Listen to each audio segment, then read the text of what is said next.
साहब का deputy commissioner Faisalabad captain retired Nadeem Nasir साहब ने ऐसे मयार सेट कर दिए हैं, इस तरह की चीजें वो करके गए हैं कि अब जो नए लोग हैं उनके लिए उसको पूरा करना ये बहुत बड़ा टास्क होगा, क्योंकि वो लंबा अरसा यहाँ पर रहे और उन्होंने जो कहा वो करके दिखाया। जो नुमान सिद्दीक साहब हैं उनको जो है वो मीटअप भी करना पड़ेगा और लाजमी तौर पर उसको बेहतर से बेहतरीन करना होगा। अब उन्होंने आज डेडलाइन दी है 66 फुटा मेन बाजार की 15 जुलाई तक इसको हर सूरत में मुकम्मल किया जाए, और उसके साथ साथ हमीरपुर बाजार और जंग बाजार जो है उसकी ब्यूटिफिकेशन के हवाले से भी उन्होंने काम को तेज करने की हिदायत की है। नुमान सिद्दीक साहब के लिए ये बड़ा चैलेंज है और वो उसको हर सूरत में वासा को जो है जो लाजमी तौर पर नकील डालनी होगी और वासा को सही सूरत में काम पे लाना होगा। नए आने वाले डिप्टी कमिश्नर नुमान सिद्दीक साहब ने आज 66 फुटा जो मंसूराबाद का मेन बाजार है उसकी जो डेडलाइन है ब्यूटिफिकेशन की, उसको 15 जुलाई की डेट जो है मुकर्रर कर दी है।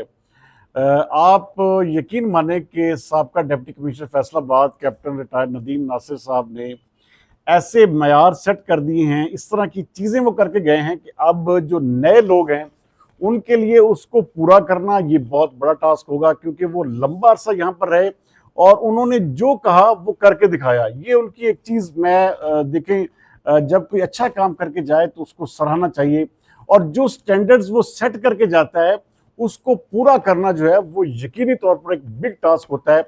अब क्योंकि मैंने देखा है कि यहाँ पर बड़े बड़े मनसूबाजात शुरू किए गए और जिस जिस तरह से जिला इंतजामिया फैसलाबाद ने क्लेम किया वो एज इट इज मुकम्मल हुए, और इसका तमाम क्रेडिट आप देखें कि आप चक जुमरा का मोची बाजार ले लें, उसकी ब्यूटिफिकेशन मुकम्मल हुई और पूरे टाइम के साथ हुई। आप मेन बाजार जो डिस्कोट है उसका आप ब्यूटिफिकेशन का देखें तो वो भी उन्होंने एक किस्म का मुकम्मल काम किया। साथ में एसी सदर मैं कहता हूँ कि जुल्करनैन की बेहतरीन और बड़ी काविशें इसमें शामिल थी। उसके साथ साथ कचहरी बाजार की ब्यूटिफिकेशन ले लें तो ये वो तमाम काम थे जो उन्होंने अपनी निगरानी में मुकम्मल करवाए। अभी बहुत सारे काम जो थे वो करने बाकी थे, लेकिन जारी बात है ट्रांसफर एंड पोस्टिंग एक महकमाना अमल होता है। तो अब वो रावलपिंडी पहुंच चुके हैं और आज उन्होंने वहां पर बड़ा अच्छा एक किस्म का अपने काम का आगाज किया है, और बाकायदा उसके साथ साथ आरडीए का इजाफी चार्ज भी उन्होंने संभाल लिया, यानी कि रावलपिंडी डेवलपमेंट अथॉरिटी का। तो वो जो मेयार सेट करके गए हैं नए आने वाले डीसी जो है जो नुमान सिद्दीक साहब हैं उनको जो है वो मीटअप भी करना पड़ेगा और लाजमी तौर पर उसको बेहतर से बेहतरीन करना होगा। अब उन्होंने आज डेडलाइन दी है 66 फुटा मेन बाजार की कि 15 जुलाई तक इसको हर सूरत में मुकम्मल किया जाए, और उसके साथ साथ हमीरपुर बाजार और जंग बाजार जो है उसकी ब्यूटिफिकेशन के हवाले से भी उन्होंने काम को तेज करने की हिदायत की है, और साथ ही साथ वासा।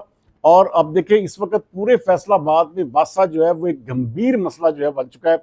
आप देखें कि अच्छी भली सड़कें नहीं बनती हैं, उसके बाद उसके ऊपर जो है पानी आ जाता है और वो गटर उबल जाते हैं। तो ये चीजें जो हैं वो वासा को हर सूरत में क्लोज करनी। आप देखिए मानसून सीजन आ रहा है और आगे जब सावन भादो होगा तो उसमें बारिशें जब ज्यादा होंगी तो ये चीजें जो हैं ये लाजमी तौर पर जो ब्यूटिफिकेशन का अमल है उसको मुतासर करेंगी। तो वासा को मैं समझता हूँ कि क्या जो नुमान सिद्दीक साहब है, अब देखिए हमारे मुंह से अक्सर कैप्टन इसलिए निकल जाता है क्योंकि कैप्टन साहब यहाँ पे लंबा अरसा रहे हैं। तो नुमान सिद्दीक साहब के लिए ये बड़ा चैलेंज है और वो उसको हर सूरत में वासा को जो लाजमी तौर पर नकील डालनी होगी और वासा को सही सूरत में काम पे लाना होगा। उसके साथ साथ उन्होंने वहां पे वापडा की जो एक किस्म की जो मेन लाइंस हैं, तारे हैं, उसको भी ज़ेरे ज़मीन करने का हुक्म दिया। तो ये नुमान सिद्दीक साहब को अब जो है वो यहाँ पर डीसी का चार्ज भी उन्होंने संभाल लिया है। अब उनको लाजमी तौर पर फील्ड में निकलना होगा, तमाम तहसीलों को देखना होगा, तमाम शहरों को देखना होगा, और जहां जहां पर फैसलाबाद को खूबसूरत बनाया जा सकता है, क्योंकि ब्यूटिफिकेशन के अमल में हम उनके साथ होंगे। हम चाहेंगे कि हमारा शहर खूबसूरत से खूबसूरत तरीन हो, और नुमान सिद्दीक साहब के लिए हमारी खिदमत एज इट इज हाजिर हैं। तो हम चाहेंगे कि ये शहर जो है ये वाकई एक इंटरनेशनल सिटी बने और यहाँ पर लोग जो है इस शहर की खूबसूरती को देखने के लिए आया करें। तो बहरहाल मैं कहता हूँ कि नेक ख्वाहिशात हैं हमारी। मैं समझता हूँ कि नुमान सिद्दीक साहब क्योंकि मुल्तान में काम करके आए हैं तो उम्मीद करते हैं कि फैसलाबाद के लिए भी वो अच्छी चीजें करेंगे, और जितना सा यहाँ पर रहेंगे फैसलाबादियों के दिल जो है वो भी जीतेंगे जिस तरह से कैप्टन नदीम नासिर साहब ने जीते।